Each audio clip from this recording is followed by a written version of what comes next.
বাংলাদেশের পরিস্থিতি দ্রুত স্বাভাবিক হবে বলে বিদেশিদের আশ্বস্ত করেছে সরকার। রোববার বিকেলে রাষ্ট্রীয় অতিথি ভবন যমুনায় ৪০ দেশের কূটনীতিকদের ব্রিফ করেন পররাষ্ট্রমন্ত্রী হাসান মাহমুদ। তিনি মন্তব্য করেন, ছাত্র আন্দোলনের সুযোগ নিয়ে নাশকতা চালিয়েছে বিএনপি, জামায়াত ও মৌলবাদীরা। নগদের কাছে সব গ্রাহকই প্রিয়, তাই তো সারা দেশে ক্যাশ আউট চার্জ সবচেয়ে কম।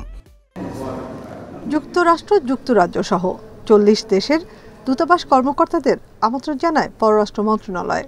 উদ্দেশ্য দেশের বর্তমান পরিস্থিতি তুলে ধরা। পররাষ্ট্রমন্ত্রী তাদের জানান, সরকারি চাকরিতে কোটা নিয়ে শিক্ষার্থীদের দাবি পূরণ হয়েছে। উচ্চ আদালত ঐতিহাসিক রায় দিয়েছে। তিনি অভিযোগ করেন, ছাত্রদের আবেগের উপর ভর করে রাজনৈতিক স্বার্থ হাসিলের চেষ্টা করছে সরকার বিরোধীরা। সে কারণেই দেশ জুড়ে নাশকতা। ছাত্র আন্দোলনকে কেন্দ্র করে সারা দেশে যে নাশকতা চালানো হয়েছে, সেই অগ্নিসন্ত্রাসের সঙ্গে ২০১৪ সালে নির্বাচন কেন্দ্রিক সহিংসতার অনেক মিল রয়েছে। ছাত্রদের আবেগকে পুঁজি করে বিএনপির নেতৃত্বে নৈরাজ্য চালিয়েছে জামাত, শিবির ও মৌলবাদীরা। এ পরিস্থিতিতে কূটনীতিকদের স্বাভাবিক কর্মকাণ্ড ব্যাহত হওয়ায় দুঃখ প্রকাশ করেন মন্ত্রী। জানান, ইন্টারনেট সেবা ও যোগাযোগ ব্যবস্থা দ্রুতই স্বাভাবিক হবে।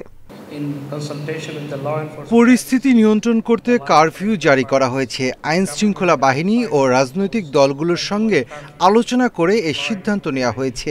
আন্তর্জাতিক মহলসহ সবাইকে আশ্বস্ত করতে চাই, শিগগিরই সব সংকট কেটে যাবে। ব্রিফিংয়ে নিজেদের উদ্বেগের কথাও তুলে ধরেন রাষ্ট্রদূতরা। Nafiza Dubla, independent news, Dhaka.